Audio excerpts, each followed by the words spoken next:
এই কেঁচোটা বসির সাথে ঝুলেছিল, তখনই সেখানে একটি ছোট মাছ চলে আসে। এরপরে কেঁচোটা মাছটাকে বসি খেতে বললে মাছটা বসি না খেয়ে সেখান থেকে চলে যেতে থাকে। কিন্তু তখনই সেখানে বড় মাছগুলো এসে একটি একটি করে ছোট মাছগুলোকে খেয়ে ফেলে। বড় মাছটা দেখে কেঁচোটা ভয় পেয়ে সেখান থেকে দৌড়ে গিয়ে তার বাক্সের ভিতরে ঢুকে যায়। এটা দেখার পর বিড়ালটা নৌকা থেকে লাফ দিয়ে বড় মাছটির কাছে চলে যায়, আর বসিটাকে বড় মাছের মুখের ভিতরে দিয়ে সেই নৌকার ভিতরে আবার উঠে যায়। এরপরে বিড়ালটা বসিটাকে টান দিলে একটি একটি করে বড় মাছ ছুটে যায়, আর সর্বশেষ ছোট মাছটি বসিতে থেকে যায়। কিন্তু তখন একটি বক এসে সেই ছোট মাছটাকে খেয়েও চলে যায়। তার পাশে থাকে একটি হাঁস বসি ফেলে একটি একটি করে মাছ ধরে ফেলে। সর্বশেষ হাঁসটি নদীতে বসি ফেললে নদী থেকে এক ঝাঁক মাছ উঠে আসে। হাঁসটির মাছ ধরা দেখে বিড়ালটা প্রচন্ড রেগে যায়, যার কারণে কেঁচোটাকে বাক্স থেকে বের করে নদীর ভিতরে যেতে বলে। কিন্তু কেঁচোটা বড় মাছের ভয়ে নদীর ভিতরে নামতে রাজি হয় না। তখনই বিড়ালটা বন্দুকের ভয় দেখালেই কেঁচোটা ভয় পেয়ে নদীর ভিতরে নেমে যায়। এরপর সেখানে একটি কাঁকড়া চলে আসে। কাঁকড়াটি পানির উপরে এসে বিড়ালের লেজের ভিতরে একটি চিমটি দেয়। বিড়ালটি ভয় পেয়ে নৌকা থেকে পানির ভিতরে পড়ে যায়। এরপরে বিড়ালটি সাঁতার কেটে হাঁসের নৌকার ভিতরে উঠে।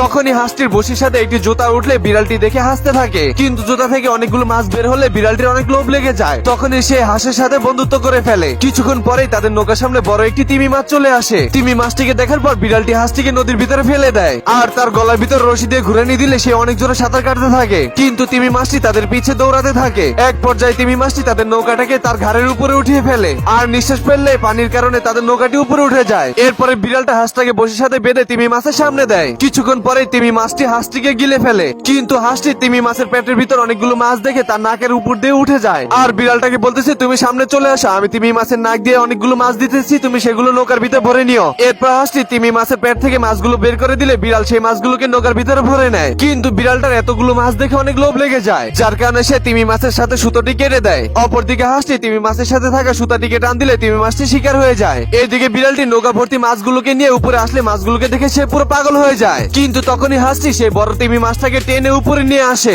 বিড়ালটা হাঁসটির এত সাহস দেখে সেখানেই অজ্ঞান হয়ে যায়। এই গরুটি শুয়ে শুয়ে ভাবতেছে তার যদি দুটো পাখা থাকতো তাহলে ঝড় বৃষ্টি হলে সে পাখিদের মতো যে কোনো জায়গায় উড়ে চলে যেতে পারতো। এরপর বৃষ্টি শুরু হলে গরুটি সেখান থেকে হাঁটতে হাঁটতে অন্য জায়গায় যেতে থাকে। কিন্তু রাস্তার মাঝখানে তাকে একটি ভেড়া রাস্তা আটকে ফেলে। এরপর সে ভেড়াটিকে জিজ্ঞাসা করলে ভেড়াটি বলে আমিও তোমার সাথে যাব। তখন গরু ভেড়াটিকে তার সাথে নিয়ে নেয়। কিছুক্ষণ পরেই সেখানে প্রচন্ড বাতাস শুরু হয়ে যায়, যার কারণে তারা ঠিক মতো হাঁটতে পারছিল না। এরপর গরুটি হাঁটতে গেলে পিছল খেয়ে শুকরের পিছনে গুঁতো মেরে দেয়। তখন গরুটি শুকরকে জিজ্ঞাসা করে তুই এখানে কি করছিস? শুকরটি বলে ঝড়ের কারণে আমি কিছুই দেখতে পাচ্ছিলাম না, যার কারণে আমি গাছের নিচে দাঁড়িয়ে রয়েছি। এটা শোনার পর গরুটি শুকরকে তার সাথে যেতে বললে শুকরটি তার সাথে যেতে থাকে। তারা সবাই কিছুক্ষণ হাঁটার পরেই তাদের সামনে একটি মোরগ পড়ে। তখন গরুটি জিজ্ঞাসা করে তুমি এখানে কি করো? এরপর মুরগিটি বলে প্রচন্ড ঝড়ের কারণে আমি কিছুই দেখতে পাচ্ছি না, যার কারণে আমি এই গাছতলায় দাঁড়িয়ে আছি শীতে। তখন গরুটি মুরগিটিকে তাদের সাথে যেতে বললে মুরগিটি তাদের সাথে হাঁটতে থাকে। সেখানে এতটাই ঝড় হতে শুরু করে যে মোরগটা পিছন থেকে বারবার উল্টে পড়ে যায়। এটা দেখার পর গরুটি ভেড়া ও শুকরকে বলে মোরগটিকে কাঁধে লইতে, কিন্তু তারা দুজনের একজনও রাজি হয় না। তখন মোরগটি বলে আমি এখানেই শুয়ে পড়লাম, আমি আর কোথাও যেতে পারবো না।